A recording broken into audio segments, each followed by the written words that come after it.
Hello everyone, welcome to day 1 of youth meet part 2 vlog. And आप सभी को मेरा आवाज़ बदला बदला लग रहा है। ये है मेरे यूथ मीट का कमाल, जिसमें मैं चिल्ला चिल्ला के अपना आवाज़ को बैठा चुकी हूँ। एंड आप सभी मेरा यूथ मीट का पार्ट 1 व्लॉग देख चुके हैं एंड अभी आप सब देख रहे हैं पार्ट 2 व्लॉग, जिसमें आप सब देख सकते हैं हमारे सभी यूथ अपने अपने ग्रुप में 4 भागों में डिवाइड होकर बैठ चुके हैं। एंड यहाँ पे हो रहा बाइबल क्विज, जहाँ पे हमारे सभी यूथ काफ़ी अच्छा से एंजॉय कर रहे हैं। प्रभु की दास, प्रभु आपके साथ है।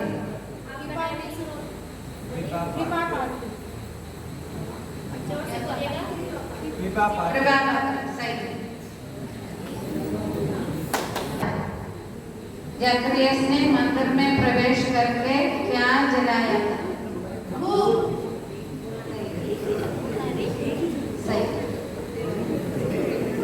लाजरुस की मृत्यु और उसको जीवन दान।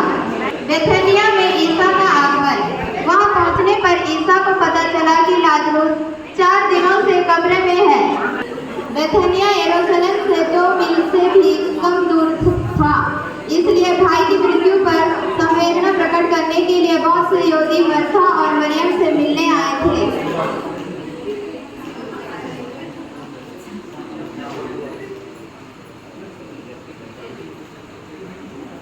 जयूं ही मर्था ने यह सुना कि ईसा आ रहे हैं, वह उनसे मिलने गई।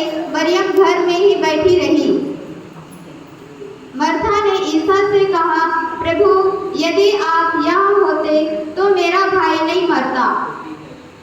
और मैं जानती हूँ कि आप अब भी ईश्वर से जो कुछ मांगेंगे, ईश्वर आपको वही प्रदान करेगा। ईसा ने उसी से कहा, तुम्हारा भाई जी उठेगा। मर्था ने उत्तर दिया, मैं जानती हूँ कि वह अंतिम दिन के पुनरुत्थान के समय जी उठेगा। ईसा ने कहा, पुनरुत्थान और जीवन मैं हूँ। जो मुझ में विश्वास करता है वह मरने पर भी जीवित रहेगा, और जो मुझ में विश्वास करते हुए जीता है वह कभी नहीं मरेगा। क्या तुम इस बात पर विश्वास करती हो? उसने उत्तर दिया, हाँ प्रभु, मैं दृढ़ विश्वास करती हूँ कि आप वह मसीह ईश्वर के पुत्र हैं जो संसार में आने वाले थे। वह यह कहकर चले गई और अपनी बहन मरियम को बुलाकर उसने चुपके से उससे कहा, गुरुवर आ गए हैं, तुमको बुलाते हैं।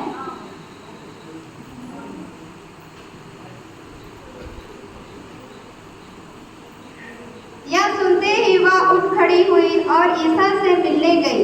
ईसा अब तक गांव नहीं पहुंचे थे। वह उसी स्थान पर थे जहां मर्था उनसे मिली थी। जो यहूदी लोग संवेदना प्रकट करने के लिए मरियम के साथ घर में थे, वे यह देखकर कि वह अचानक उठकर बाहर चली गई, उसके पीछे हो लिए, क्योंकि वे समझते थे कि वह कब्र पर रोने जा रही है। लाजरुस को जीवन दान। मरियम उस जगह पहुंची जहां ईसा थे।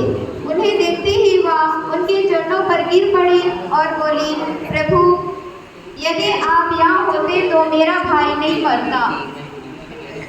ईसा उसे और उसके साथ आए हुए यहूदियों को रोते देखकर बहुत व्याकुल हो उठे और आह भरकर बोले, तुम लोगों ने उसे कहाँ रखा है? उन्होंने कहा, प्रभु, आइए और देखिए। ईसा रो पड़े। इस पर यहूदियों ने कहा, देखो उसे कितना प्यार करते थे। किंतु कुछ लोगों ने कहा, इन्होंने तो अंधे को आंखें दी, क्या वे उसको मृत्यु से नहीं बचा सकते थे? कब्र के पास पहुंचने पर ईसा फिर बहुत व्याकुल हो उठे। वह कब्र एक गुफा थी जिसके मुंह पर एक बड़ा पत्थर रखा हुआ था। ईसा ने कहा, पत्थर हटा दो।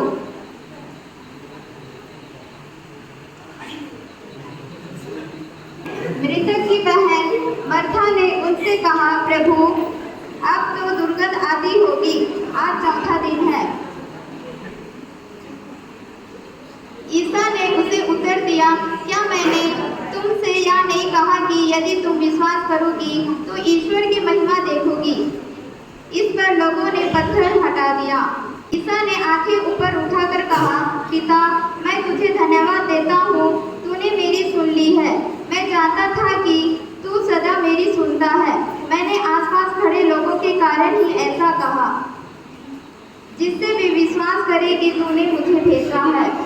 इतना कहने के बाद ईसा ने ऊंचे स्वर से पुकारा, लाजरूस, बाहर निकल आओ। मृतक बाहर निकला। उसके हाथ और पैर पन्नियों से बंधे हुए थे और उसके मुख पर अंगोछा लपटा हुआ था। ईसा ने लोगों से कहा, इसके बंधन खोल दो और इसे चलने फिरने दो।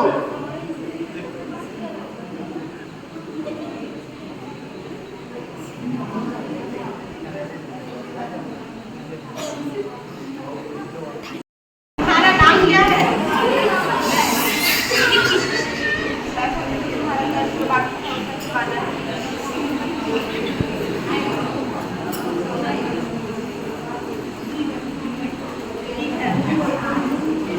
तुम्हारा नाम क्या है?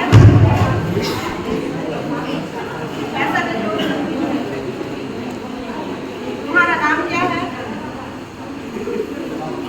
तुम्हारा घर? तुम्हारा नाम क्या है? अरे, तुम्हारा तो लाखों का कर्ज है, तुम कब चुकाओगी? अरे, तुम्हारा तो लाखों का कर्ज है, कब चुकाओगी तुम? दादा मुझे समय नहीं दीजिए, मैं समय पर कर चुकाऊंगा।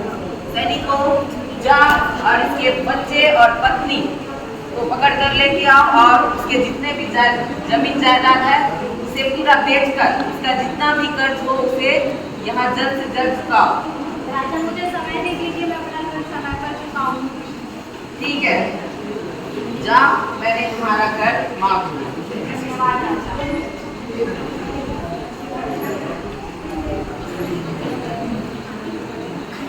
तूने तो मेरे यहाँ से 100 दिनार उधार लिया था, तुम अपना कर्ज कब वापस करोगे? मुझे कुछ दिन का समय दो, मैं तुम्हारा कर्ज लौटा दूंगा। तुम्हें बहुत समय दे दिया, तुम अपना कर्ज अभी तक वापस नहीं कर रहे हो। सैनिकों, इसे बंदगी में बंद कर दो। मुझे माफ कर दो, जल्दी लौटा दूंगा, लौटा दूंगा, माफ कर दो मुझे।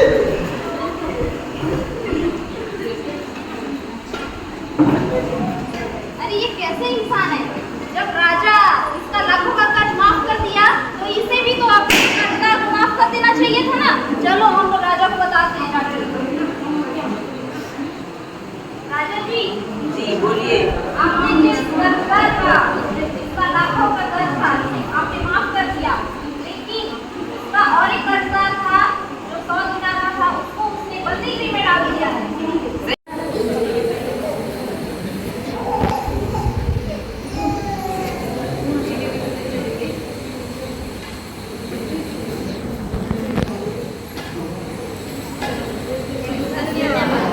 और अनशन जैसे पहाड़ गए, वह बड़े सतेरे श्रीमती रानी सारी जनता उनके पास इकट्ठी हो गई थी और वह बैठकर लोगों को शिक्षा दे रहे थे।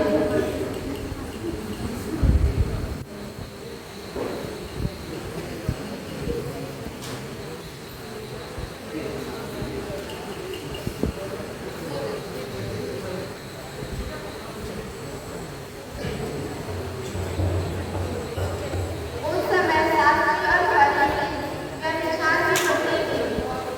एक स्त्री को ले आए और उसे नीचे खड़ा कर दिया। गुरुवर, हमने इस स्त्री को व्यभिचार करते हुए पकड़ा है, आप इसे दंड दीजिए।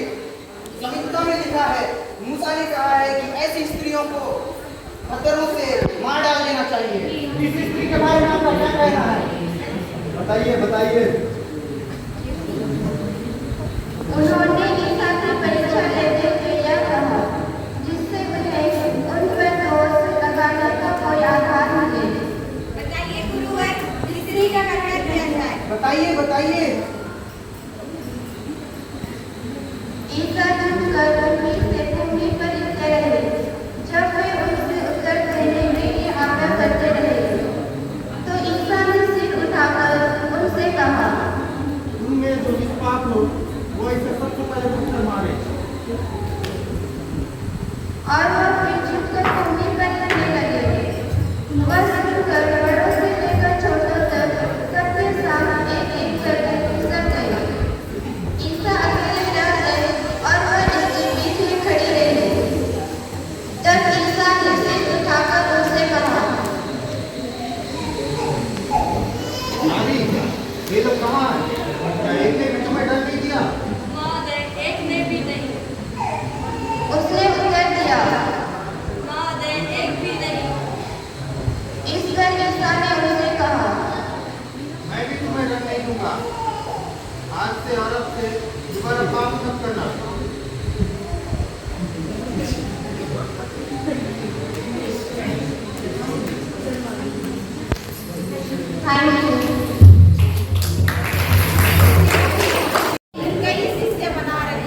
आप जानते हैं कि आप यहूदी हैं, फिर भी मुझ समाधि से पानी पीने को कहते हैं।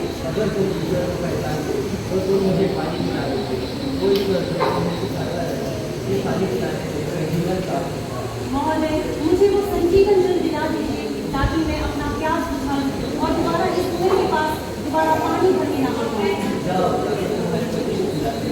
महोदय, मेरा कोई पति नहीं।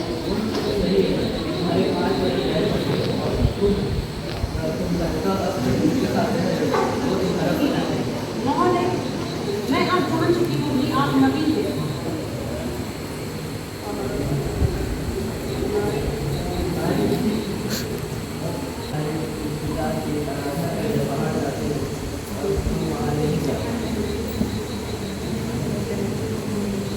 महोदय, हमारे पिता जो हमें सिखाते हैं वो आने वाले हैं और जब वो आएंगे तो वो हमें सारी चीज़ें बताएंगे।